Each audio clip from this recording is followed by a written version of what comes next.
확증입니다. 행함이 없는 믿음은 죽은 믿음이라고 말씀합니다. 믿는다고 한다면 반드시 그 믿음을 증명할 합당한 행위가 있어야 한다는 것입니다. 고린도서 13장 5절에 보면 너희는 믿음 안에 있는가? 너희 자신을 시험하고 너희 자신을 확증하라. 예수 그리스도께서 너희 안에 계신 줄을 너희가 스스로 알지 못하느냐? 그렇지 않다면 너희는 버림받은 자니라. 참 무서운 말이에요, 그죠?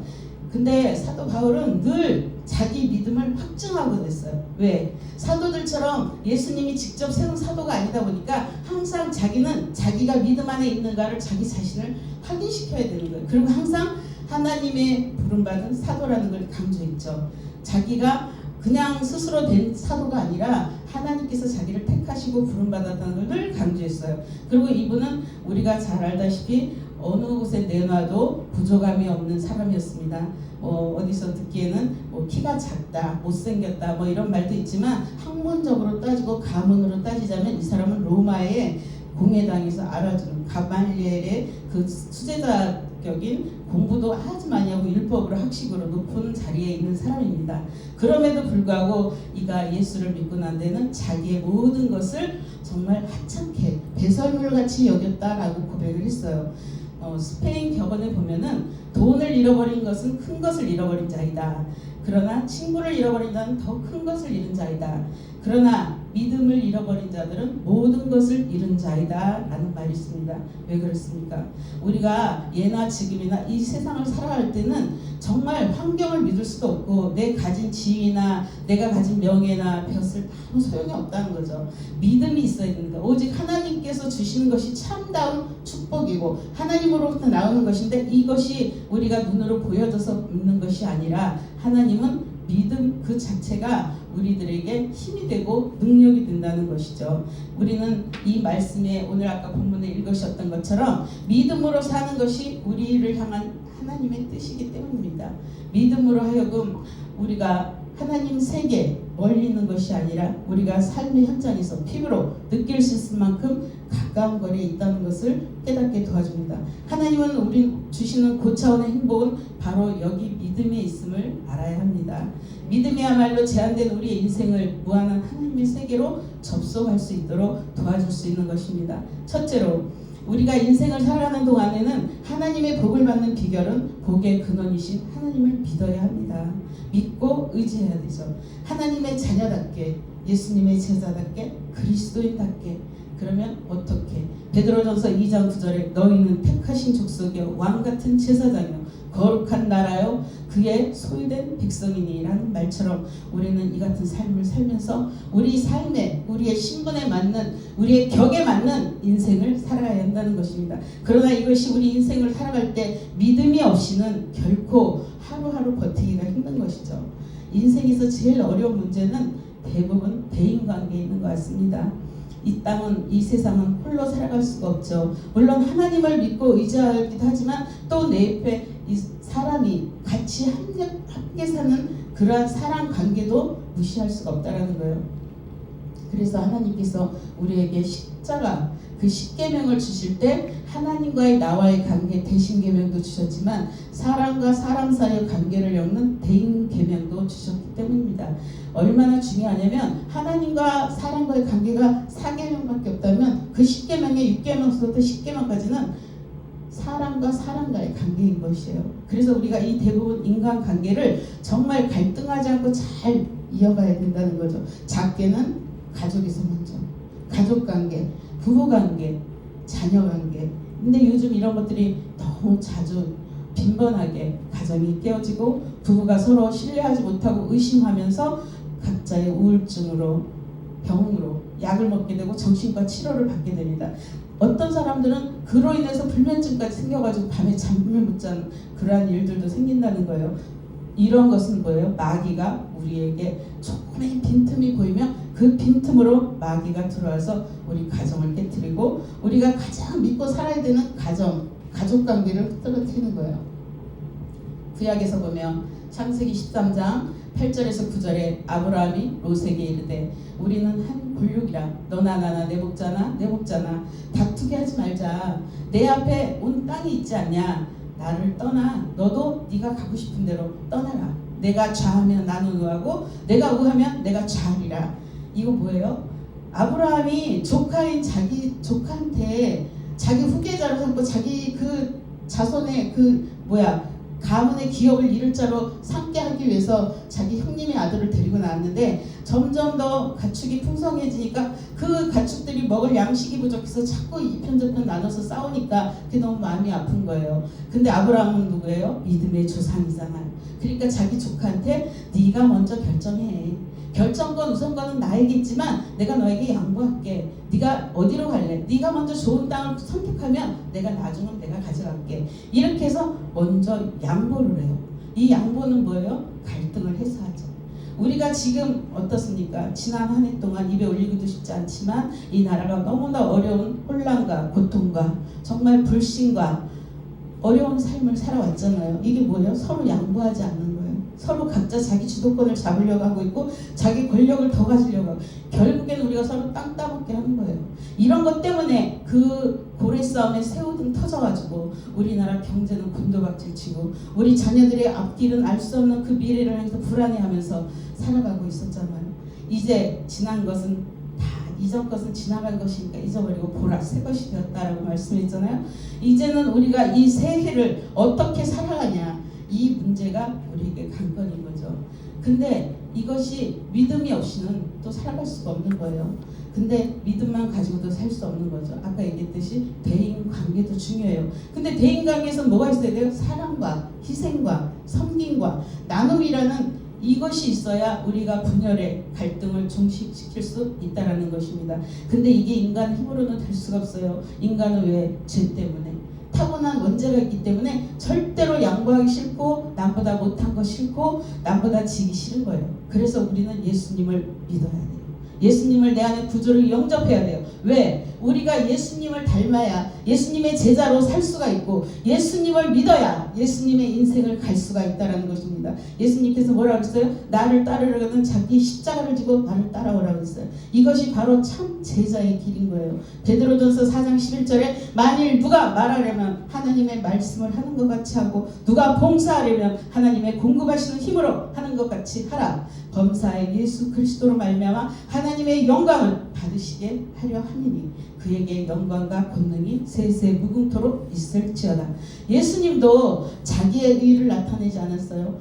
하나님이시면서 동등한 그 본체를 갖고 있으면서도 자기의 동등됨을 취하지 아니하시고 천하고 낮게 여자의 후손으로 그렇게 가난한 집안에 그렇게 말 부유해서 태어나신 거예요.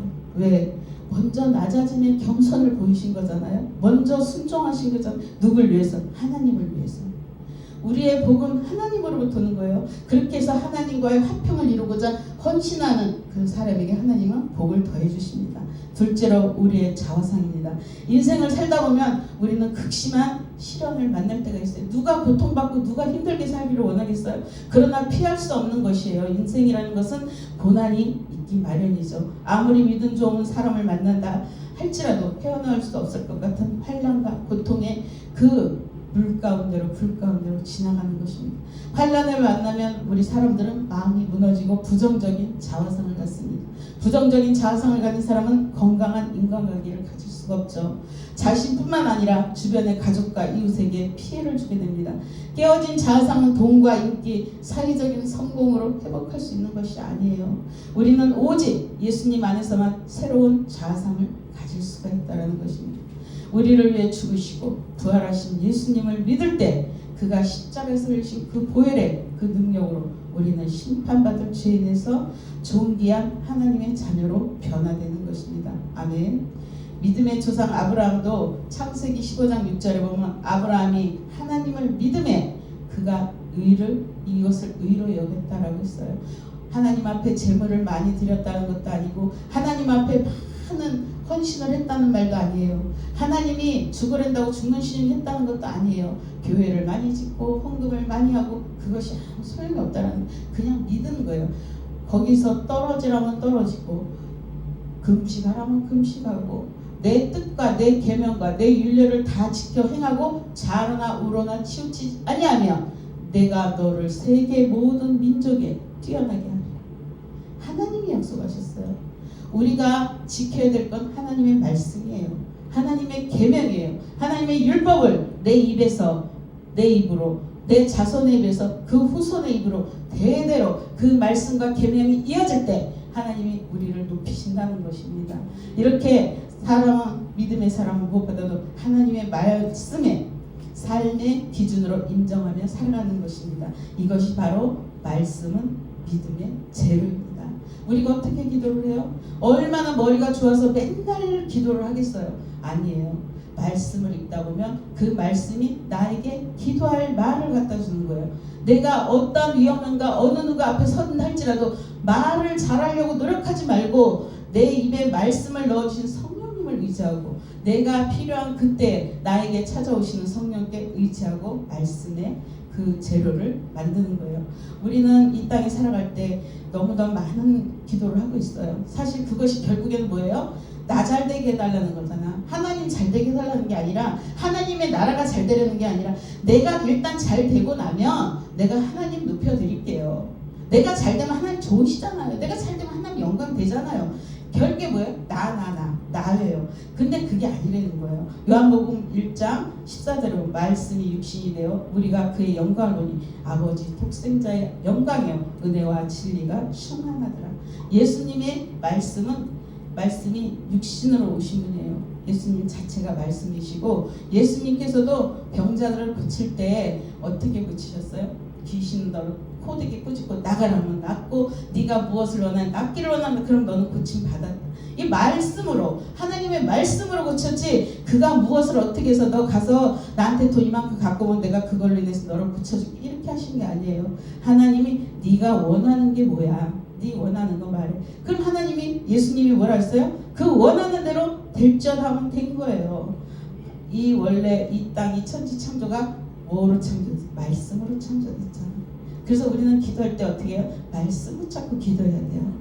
내 생각, 내 지혜, 내가 아름다운 미사오고를 쓴다고 해서 되는 것이 아니라 하나님 앞에 정해진 그 말씀, 하나님 제가 말씀을 지켜 행하고 지키고 알고만 있으면 안 되는 거죠. 성경을 많이 하면 뭐예요? 그게 다 소용이 없다라는 거죠. 말씀을 지켜 행할 때 그것이 바로 내 자신의 믿음의 확증인 거예요.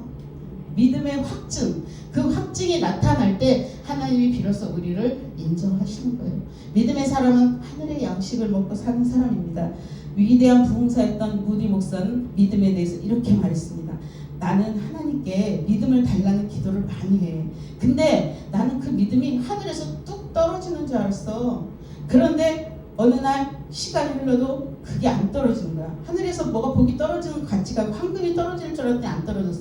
그러던 어느 날 로마서 10장 17절을 읽었는데 거기에 기가 막힌 말씀이 있었어. 로마서 10장 17절에 믿음은 들음에서 나며 들음은 그리스도의 말씀이니라.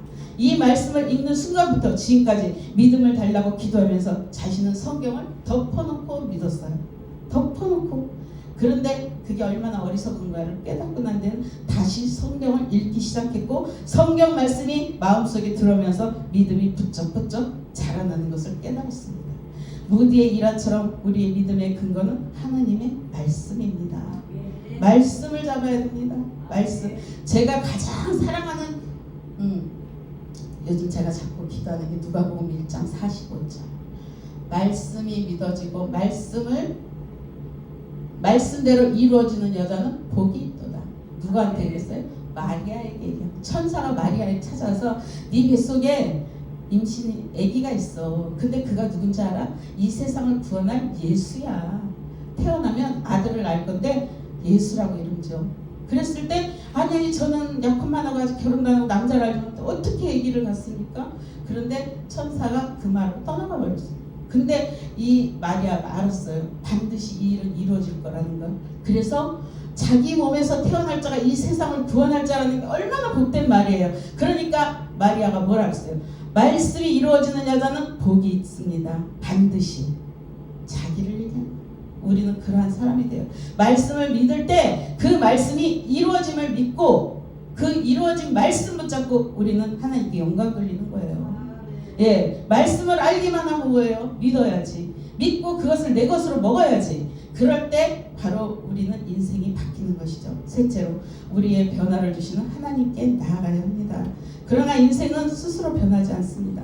삶의 어떠한 환경에서 자기가 아닌 타의에서 깨어지고 부서지고 마침내는 고운 가루처럼 이리 치고 저리 치고 갈아지고 부셔져서 좋은 인생, 좋은 그릇, 정말 하나님이 반죽하기 좋게 다듬어졌을 때, 그때 비로소 우리의 인생이 바뀌는 겁니다.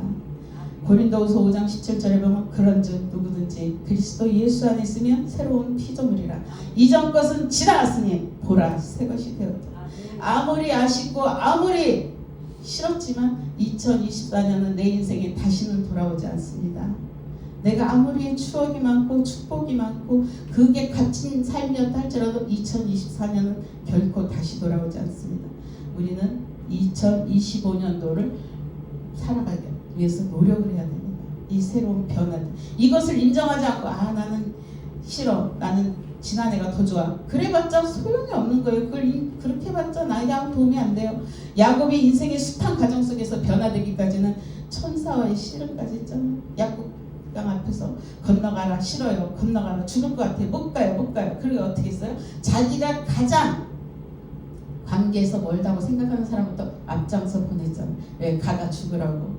애굽이 혈기왕성한데 말을 끌고 그 야곱을 어떻게 하겠다고 맞이하러 온 사람의 태도는 아니었잖아요. 그러니까 야곱도 비장의 무기를 써가지고 자기 군사를, 자기 그 신복 부하들을 나눠서 보내잖아. 한꺼번에 안 보내고. 그리고 제일 마지막으로 이제 안 가고 버티다가 결국엔 천사와 씨름을 해서 놔라, 못 나요, 놔라, 안 나요. 그러니까 그 천사가 뭐라 했어요? 그걸 너 이제부터 너 이름은 야곱이 아니야. 너 사기꾼 아니야. 넌 이스마엘이야. 그렇게 이름을 바꿔주고 나서 손을 놨잖아요. 근데 평생 이스라엘 사람은 지금까지도 환도뼈를 먹지 않는다잖아요. 그렇게 그 완전히 그 나라에서 야곱이란 사람은 절대 잊혀질 수 없는 기억이 된 거예요. 그렇게 고집센 야곱도 결국에는 어떻게 됐어요? 우리가 고린도후서 4장 10절에 보면 우리가 항상 예수의 죽음을 몸에 짊어지면 예수의 생명이 또한 우리 몸에 나타나게 합니다.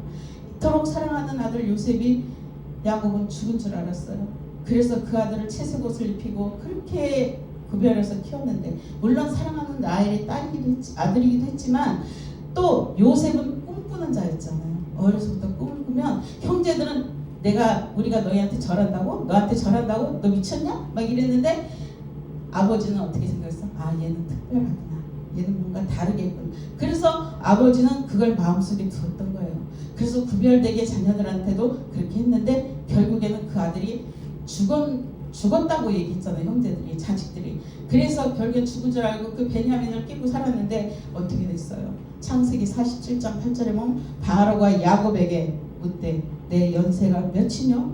야곱이 바로에게 구하되 내 나그네 길의 세월이 130년입니다. 나의 연세가 얼마 못 되나 우리 조상의 나그네 길의 세월이 미치지 못합니다. 그러나 나는 험악한 세월을 보내었나이다. 감히 바로왕 앞에서 그렇게 말하고 바로를 축복했어요. 이게 바로 권위 있는 자예요. 이게 바로 하나님의 자녀인 거예요. 비록 그 땅에 곡식을 얻으러 갔지만 야곱은 당당했어요. 비굴하지 않았어요. 그렇지만 자기도 힘들게 살았다는 걸 이 짧은 한마디에 녹여있죠. 진짜 야곱은 기구한 인생이고 기구한 운명을 살았죠. 자신이 원하는 걸 얻기에는 대가를 항상 지불했어야 돼요. 우리는 어떻습니까? 우리 인생에 뭘 얻을 때 저절로 된 게 있었나요? 여기까지 오기에는 우리는 많은 희생의 대가를 치르고 왔어요. 그 대가의 결과물이 지금 여러분의 모습이고 지금 나의 모습 아니겠습니까? 우리는 하나님을 믿기 전의 삶과 믿고 나서의 삶이 다르고, 또 부모로부터 믿음이 이어진 가정이라면은 내가 하나님을 만난 시점부터 지금의 시점이 완전히 다르다는 거잖아요. 예? 말로만 듣고 서울에 간 사람하고 내가 눈으로 직접 본 거하고는 달라요. 다르죠. 예, 저도 여기서 할 말이 참 많은 사람이에요. 네, 할 말이 많은 사람인데 울산 순복음교회 담임이신 안우성 목사님이 계셔요. 그분도 만만치 않은 사람이에요. 아버지도 목사님이셨는데 엄청난 장로교회, 엄청나게 그냥 평범하시고 지극히 평범하다 못해 비천한 목사님이셨어요. 부흥도 안 되고 성도도 없고. 그런데 이 아들 목사는 똑똑했어요. 그래서 항상 공부를 잘했어요. 그래서 나중에 대학을 어디로 갔냐? 서울대 정치학과를 갔어요. 그런데도 이 아들은 이제 아버지의 삶을 살기 싫어서 좀 방탕하게 살았던 것 같아요. 그러다가 어느 날 알지 못하는 아주 진짜 중병에 걸려갖고 죽기 살기로 완전히 내장이 다 썩어서 그냥 어떻게 앉지도 서지도 못하고 자기 스스로 그 배상물을 해결할 수 없는 그 지경에 갔을 때 고백을 한 거예요. 주여 한 번만 살려주시면 내가 주의 길을 가겠나이다. 예, 그렇게 해서 이 사람이 순복음 신학을 왔다는 거 아니에요. 그래서 순복음 신학을 졸업하기 전에 다니면서 개척을 하겠다고 딱 선포를 했어요.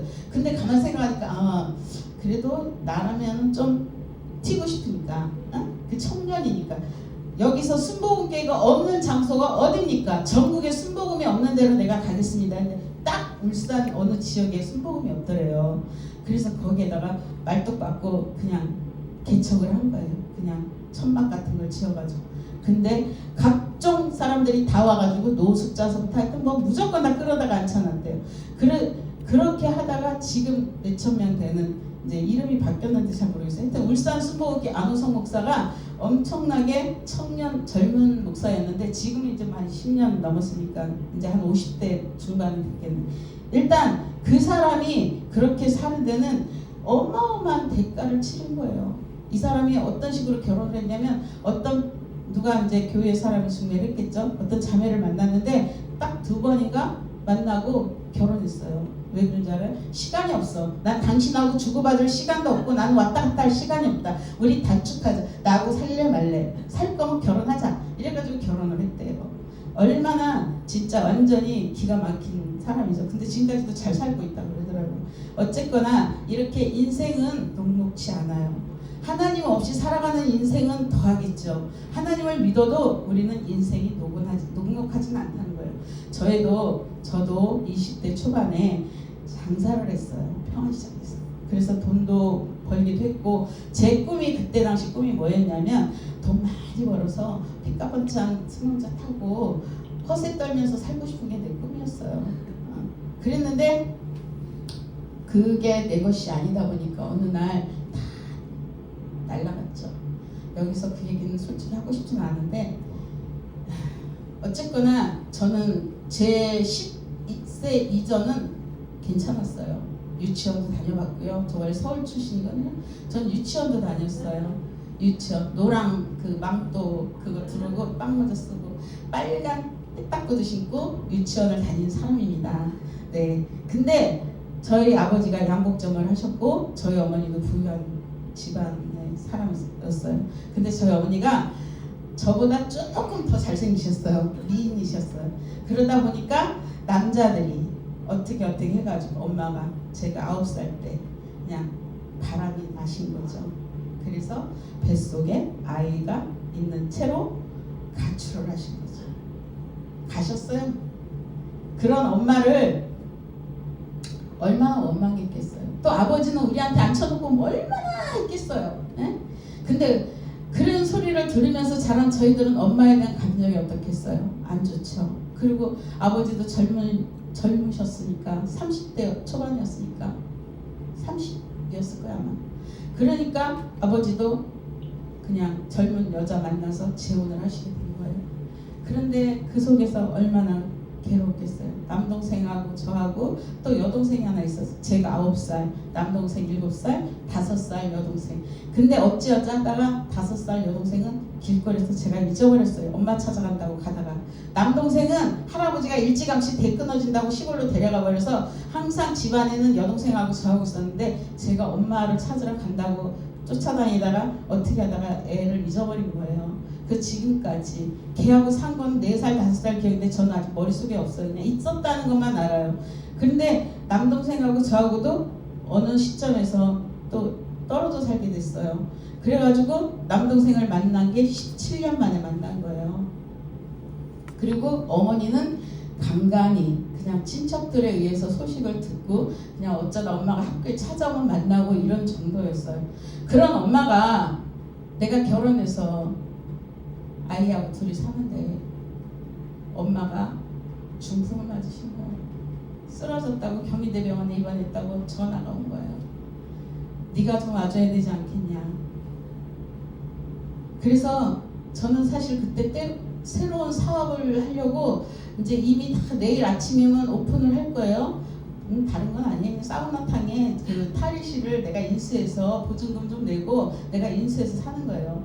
거기서 영업을 하는 거예요. 그리고 아침에 가서 물만 틀어주면 되고 거기서 물건 깔고 파는 건 다 제 돈이고 또 이제 그 사우나 주인이 70만 원을 주기로 했어요. 그럼 한 달에 한 200 정도는 버니까 30년 전이에요. 얼마나 괜찮겠어요? 아, 잘됐다. 내일 아침에 하지. 그런데 집에 7시 반에 들어왔는데 8시에 전화가 온 거예요. 엄마가 쓰러졌는데 이렇게 저렇게 빨리 경희대병원으로 와라. 응급실에 있다. 그날로부터 제 인생은 완전히 손들이치 지옥의 나락으로 떨어진 거예요. 처음에는 뭐 이러다 병원에 있으니까 금방 낫겠지라는 마음이 반신반의하면서 견뎠어요. 근데 한 달이 가고 2달이 가고 석 달이 가도 이 왼쪽 편마비가 된 엄마는 앉지도 서지도 못하고 뇌가 터져서 출혈이 된 바람에 기억이 저기 돼서 치매까지 오신 상태예요. 정말 몰랐어요. 이렇게 긴 병인지.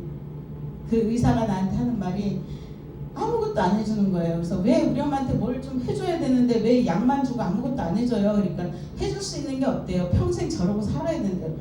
근데 제가 그때 30살이었어요. 그래서 말도 안 된다. 내가 아는 하나님은 절대로 이렇게 하실 리가 없어. 내가 예수 믿은 지 2년밖에 안 됐어요.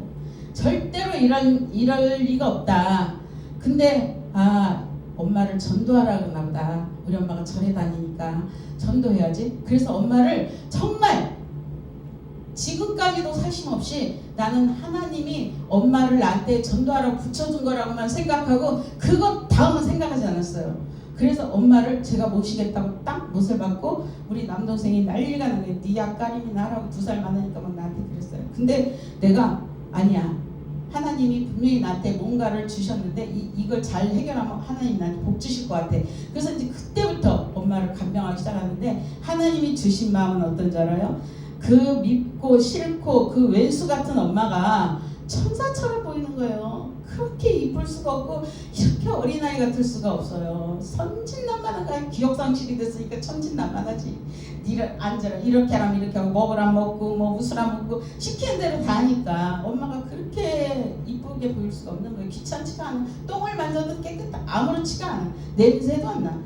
그렇게 산 게 30년이야. 근데 우리 엄마가 통이 큰 여자야. 통이 큰 여자니까 23살이 아니 27에 도망을 갔지.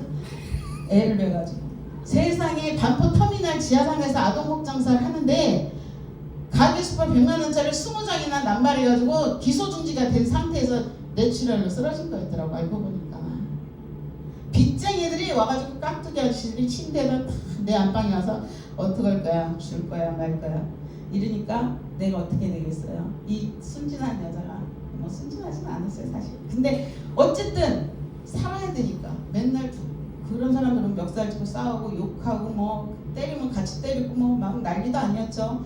그러다 결국에는 데려가. 네 엄마 쳐놓을 거야. 쳐넣어. 데려가. 아니 무슨 자식이 이런 게 다 있어. 어떻게 저렇게 반쪽밖에 못 쓰는 엄마를 데려가라. 미친 거 아니야. 그래 나 미쳤다. 데려가. 쳐넣든지 죽이든지 살 수 있으면 데려가. 막 이런 식으로 한 거예요. 그렇게 살기를 3년 넘게 그랬던 것 같아요. 그러다가 재혼을 한 거예요. 하나님 저 옛날에 기도했던 거 아시죠? 저 7년 전에 기도했잖아요. 하나님 저 보내주세요. 총각, 자영업자 이렇게 해서 간 게 이렇게 된 거예요. 그런데 돈을 또 버니까 또 옛날에 그 허세가 나와가지고 또 그렇게 돼서 하나님이 싹 걷어가시고 남편이 난 너 때문에 쫄딱 인생 망했다. 나 좀 제발 자유롭게 놔줘라. 내 떠나간다. 그래가지고 놔줬더니 그냥 이혼하게 됐고 너무나 힘드니까 하나님이 어느 날 음성 들려줘가지고 신학교 간 거 아니에요. 46세. 그래서 지금 여기까지 왔습니다. 네, 정말 긴 이야기인데 짧게 끝냈습니다. 별로 좋은 얘기가 아니라서. 예, 근데 제가 이 믿음 얘기를 했잖아요. 저는 한 번도 하나님이 내 기도 안 들어줄 거라는 생각 해본 적이 없어요. 사람들이 나한테 뭐라 그러잖아요. 야, 네가 그때 재혼한다고 했을 때는 28이었잖아. 그때는 네가 젊기도 했고 또 애가 어렸잖아.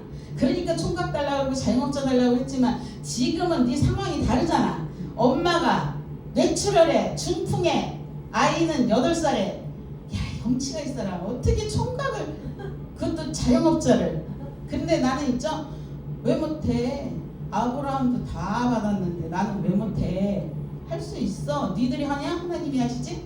근데 결국엔 만났잖아요. 결국엔 해냈잖아요. 근데 어떻게 됐냐?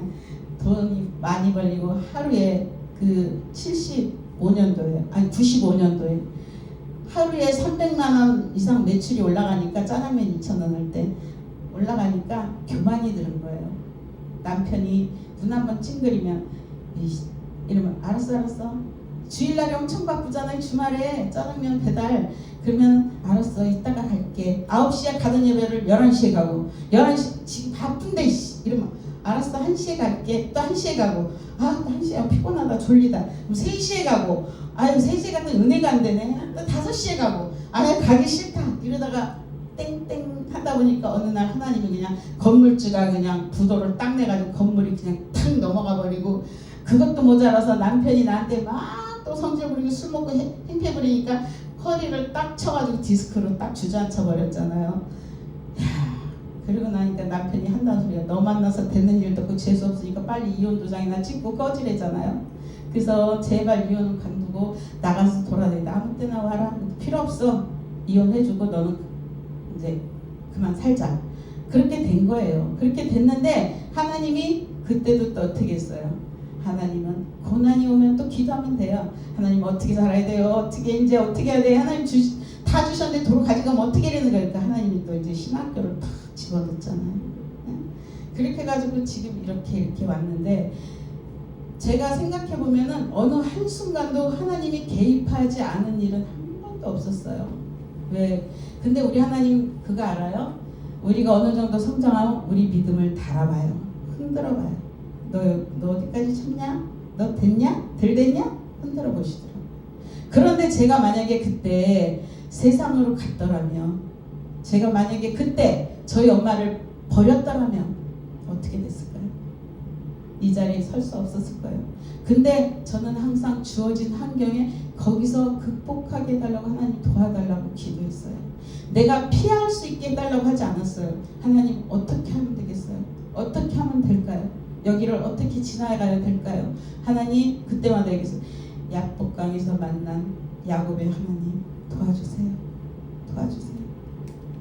아브라함의 갈 바를 알지 못해서 길을 떠났을 때 길을 안내하셨고 출애굽한 이스라엘 백성들이 광야에서 40년을 헤맬 때 그들의 옷이 휘어지지도 않았고 그들의 먹을 것이 끊어지지 않았어요.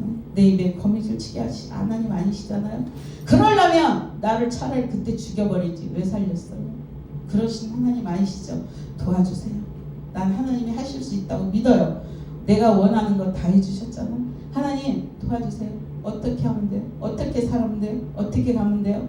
늘 하나님이 보여주시고 꿈으로 보여주시고 기로 말씀하시고 환경을 열어주시고 만남을 통해서 사람을 붙여주시고 이렇게 해서 여기까지 왔습니다.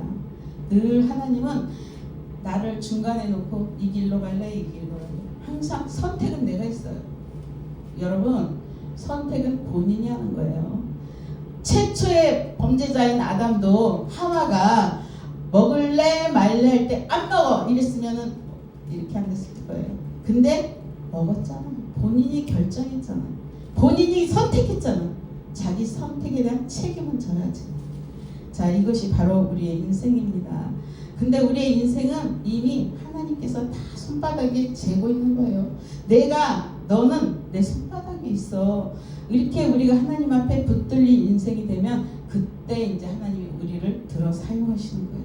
이렇게 저렇게 그렇게 홀로 딸을 키우면서 나는 이제 이렇게까지 했으니까 나는 이제 다 됐다라고 생각했어요. 난 그렇게 신앙생활하고 신학교 가고 이러면 다 된 줄 알았어요. 근데 하나님이 거기서 또 달아보시는 거예요. 또 달아보시는 거예요. 개척교회 개척 창립 멤버로 나를 보내신 거예요. 신학교 3학년 때. 거기서 죽도록 고생했어요. 근데 하나님이 내가 한 만큼에 대한 보상은 있어요. 어떻게? 교구가 생겼어요. 13세대가 개척이 됐어요. 그 일산, 그 덕이동, 그 아무것도 없는 허허 벌판에 내비게이션도 뜨지 않는 그 덕이동이 8년도에 거기에 아파트가 그냥 뼈대가 안 생긴 데고 이정표도 없었어요. 근데 거기를 개척을 해라 다녔어요. 그 개척 멤버 창립하시는 분의 개척 멤버로 내가 1번. 그런데 어느 날 때가 되니까 또 하나님이 딱 촛대로 옮겨서 딴 데로 가게. 항상 저는 그렇게 살았던 것 같아요. 항상 저는 그랬어요. 이걸 해서 내가 돈이 될까 안 될까, 이걸 하면 나한테 이득일까 하니까 생각하지 않았어요. 여러분 생각해 보세요. 신학교 3학년이 아이 둘 키우면서 신학을 다니는데 낮에는 김장사를 해서 벌어먹고 살아야 되는데 저분 너무나 잘 알고 있을 거예요. 먹고 살아야 되는데 맨날 덕이동, 일산까지, 집은 월계동이에요. 노원구. 거기서 출근을 하는데 오후 4시면 학교를 가야 돼. 학교는 어디예요? 신수동이에요. 이 삼각형을 날마다 1년을 했어요. 1년을 훈련시키더라고요. 1년을 훈련시키면서 하나님이 교회 정치를, 행정을 알게 하셨어요. 교회가 어떻게 돌아가는지, 교회는 어느 정도 재정이 필요한지, 교회는 어떻게 운영을 해야 되는지, 사람은 어떻게 어떤 사람을 세워야 되는지 각자의 포지션대로 그 위치를 알게 하시더라고요. 그래서 거기서 그렇게 훈련을 받았어요. 거기서 그렇게 훈련을 받고 이제 졸업할 때쯤 되니까 우리 큰애가 내 졸업 5일 앞두고 결혼을 하겠대요. 그래서 딸이 결혼하는 동시에 저는 졸업을 했어요. 제 딸 결혼식 때 주간, 야간 학생들이 다 저희 결혼식에 와서 축하를 해줬어요. 사실 저는 그때 돈이 없었어요. 여러분 잘 아시잖아요. 아니 무슨 신학생이 돈이 있어서 딸을 시집 보내요. 근데 이미 혼수를 장만해갖고 온 딸한테 어떻게 혼자 살으라고 할 수는 없잖아요. 배가 불러오기 전에 빨리 시켜야지. 시댁에서 업어간 건데. 하여튼 그렇게 해서 이렇게 저렇게 해서 다 거쳤어요. 여러분, 저는 누구보다 잘 알아요. 모든 것에는 순리대로 그 절차가 있어요. 하루아침에 말단 사원이 부장되고 사장되는 거 아니에요. 그 과정이 있어요. 물론 요즘 사람들은 결과를 중요시해요. 근데 그 과정을 무시할 수가 없어요. 과정이 있어야 결과가 탄탄해지는 거예요. 과정이 있어야 주춧돌이 바로 서는 거예요. 과정이 없으면 흔들려요. 무너져요. 버틸 수가 없어요. 그래서 제가 코로나 시대 2020년도에 개척해가지고 지금까지 감사하게 잘 버티고 있지 않습니까? 왜? 이 산전수전 공중전을 다 겪다 보니까 이런 것들은 아무것도 아니더라고요. 돈 그거 갖고 교회하는 거 아니야. 내 주머니에 10원도 없어. 통장에 마이너스야. 근데도 한 번도 4년 동안 월세를 밀려본 적이 없어요. 월세가 적지도 않아요. 전기세 써서 60만 원 돈이 매월. 근데 제가 교회에서 먹고 자는 게 아니거든요. 제 집이 또 있어요. 아파트 관리비도 내야 되고. 제가 또 보험을 들잖아요. 30만 원 정도 보험료가 나가요. 근데 제가 밥은 안 먹고 살겠어요? 그렇게 하나님은 어디를 가든지 수치를 당치 않게 하셔요. 그때마다 필요에 따라서 하나님이 공급하시고 채우시고 넘치게 부어주시는 하나님이십니다. 여러분, 올 2025년도 어떻게 계획을 세우셨습니까? 여러분, 내 계획보다 하나님께 맡기세요. 하나님이 다 이끌어 가십니다. 저 지금 돈 없어요. 근데 저도 지폐가 꽉 잡혔어요. 3월 말까지. 그거 다 내 주머니에서 나가야 돼요. 근데 하나님은 내 마음에 평안을 주시더라고요. 성경에 있잖아요. 하나님 우리에게 주시는 마음 두려움이 아니에요. 평안이에요. 왜? 나를 위해서 하는 게 아니기 때문에. 나를 위해서 하는 게잖아. 누군가가 어떤 유명하신 목사님이랑 영혼을 살리는 거잖아. 영혼을 살리는 일에 하나님은 가장 기뻐하시는 거예요. 결과 물론 중요하죠. 많이 남아야죠. 근데 그게 중요하지 않아요. 그 과정을 보는 거고, 첫 번째로 선택을 하는 거예요. 네가 어떤 것을 선택할래? 네가 믿음이 있다면 보이지 않는 믿음으로 증거를 나타내봐. 증거를 나타내봐. 네 손바닥에 아무것도 없어? 너는 그 믿음이 있다면 믿음으로 네 자신을 확증해. 증명해봐. 증명하는 거예요, 이게. 이게 증명하는 거예요, 이게. 내가 집회를 한다는 거, 이게 증명하는 거예요. 이 일은 이제 하나님이 하세요. 하나님이 채워주세요. 하나님. 더도 말고 덜도 말고 손해보지 않게 해주세요. 저는 그래요. 물론 지금까지 몇 해 했지만 손해 난 적은 없었고, 그때마다 돕는 자를 보내셔서 천사들이 와서 다 해결하셨어요. 우리 하나님 너무 감사하죠. 사실 멀리 볼 거 없어요. 내 자신을 봐봐요. 내 자신. 내가 지금 여기 이렇게 된 것이 여러분 모두 자기 자화상을 보시라고요. 자기 스스로 됐습니까? 누가 이렇게 되라고 만들었나요? 아니에요. 내가 이렇게 살아온 결과물이에요. 내가 이것이 옳다라고 밀고 나갔기 때문에 지금 그 자리에 여러분들이 계신 겁니다. 절대로 좌절하지 마세요. 뒤로 물러가지 마세요. 흔들리지 마세요. 여러분 자신은 여러분의 것입니다. 누가 대신 살아주는 거 아니고요. 이렇게 생각하세요. 인생은 한 번은 죽는다. 내가 어떻게 죽느냐가 중요하지, 내가 살고 죽는 것은 정해졌어. 그걸 왜 내가 결정을 해? 나는 어떻게 죽을 것인가만 결정하면 돼요. 내가 무슨 일을 하다가, 내가 무엇을 하다 갈 것인가를 먼저 생각해야 돼. 우리는 항상 사는 것 자체가 하나님께 가기 위해서 사는 거잖아요. 내가 지옥 가려고 사는 사람이 어디 있어요? 안 죽고 영원히 살려고 하는 사람이 어디 있어요? 절대로 그렇게 말하는 바보는 없어요. 근데 내가 죽어서 지옥으로 갈지 천국으로 갈지, 이건 내가 결정해야 돼요. 내가 어떻게 사느냐에 따라서 나의 미래가 달려있는 거예요. 여러분 명심하셔야 됩니다. 지금 이곳에 하나님이 우리의 얘기를 다 듣고 있다는 것이죠. 민수기에 말씀하셨죠. 너희 말이 내 귀에 들린 대로 내가 시행하리라. 하나님이 하나님께 말씀드렸어요. 하나님 집회 잡혔어요? 알아서 하세요. 전 돈 없어요. 나를 위해서 하는 거 아닙니다. 하나님 영혼 살리려고 하는 거예요. 하나님 책임져 주세요. 저는 그런 하나님이 되실 것을 믿습니다. 여러분, 나 한 사람 때문에 가정도 깨어지고 아이들도 비참하게 살았고 그 누가 한 사람도 행복해지지 않았어요. 지금은 그래요. 지금은 제가 진행 중이에요. ING 아직까지 끝난 게 아니에요. 가고 있어요. 근데 나는 알아요. 확실히 전 잘 될 거예요. 저는 누구보다 자신 있어요. 내 미래에 대해서. 내가 이 길로 곧장 좌로나 우로나 치우치지 않고 뒤로 물러가지 않으면 나에게 하나님이 어떤 인생을 펼쳐주실지 저는 다 알고 있어요. 이제 고난이 끝났다라고 할 수는 없지만 단 한 가지 분명한 사실은 하나님 아버지의 뜻을 이제는 좀 알 것 같아요. 내가 어떻게 살아야 하나님이 기뻐하실까 하고 하나님께 묻는 거죠. 우리가 잘 아는 다윗과 사울이 있잖아요. 사울은 어떻게 했어요? 하나님의 말씀을 버렸기 때문에 그는 왕자에서 버려진 거예요. 그는 또 회개하지도 않았죠. 근데 다윗은 사울보다 더 나빠요. 어떻게 했어요? 살인죄, 간음죄까지 졌잖아요. 근데 다윗은 뭘 잘해? 회개를 잘해요. 잘못했어요. 죽을 죄를 지었어요. 내가 얼마나 회개를 하는지 하나님 내 침상이 떠다니고 있잖아요. 거짓말이잖아요.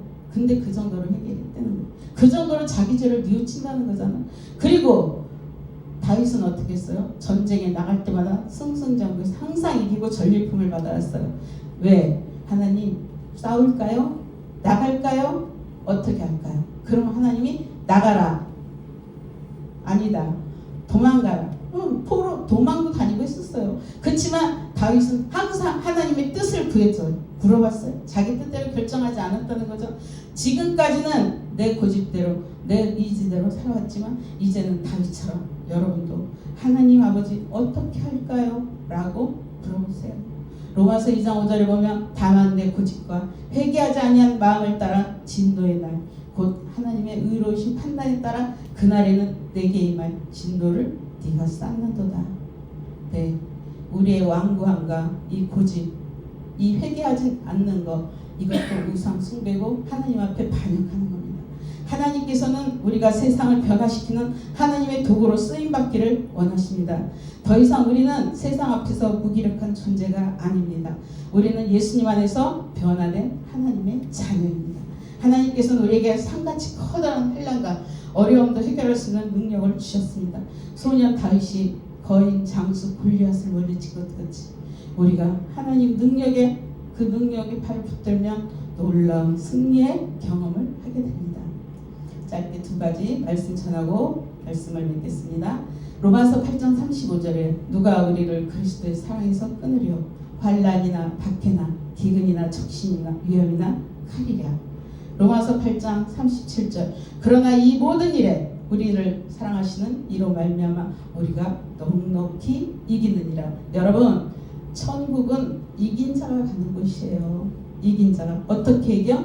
예수님의 피 뿌린 옷을 입고 예수님의 피를 의지하고 예수님의 피와 그 피를 내 몸에 나의 모든 것에 바르고 뿌려서 그 예수의 피의 옷을 입고 천국에 가는 겁니다. 세상과 싸워서 이겨서 그건 뭐예요? 하나님을 놓지 않고 하는 거예요. 어떠한 상황, 어떠한 일에도 우리가 새로운 인생, 새로운 삶을 살지 못하도록 가로막는 부정적인 생각이 여러분 안에 있습니까? 습관이 있습니까? 그렇다면 이제 이 신년 새해 그것을 바꿔가십시오. 내 삶의 우선순위가 하나님으로 높여보세요. 그러면 승리는 반드시 있습니다. 하나님은 우리가 이 전쟁에서 싸우고 나면 반드시 우리에게 전리품을 주십니다. 우리 하나님은 보상하시는 하나님이시기 때문입니다. 승리의 기쁨으로 살아가시기를 주님의 이름으로 축원합니다. 축원합니다. 다 같이 주여 삼창하시고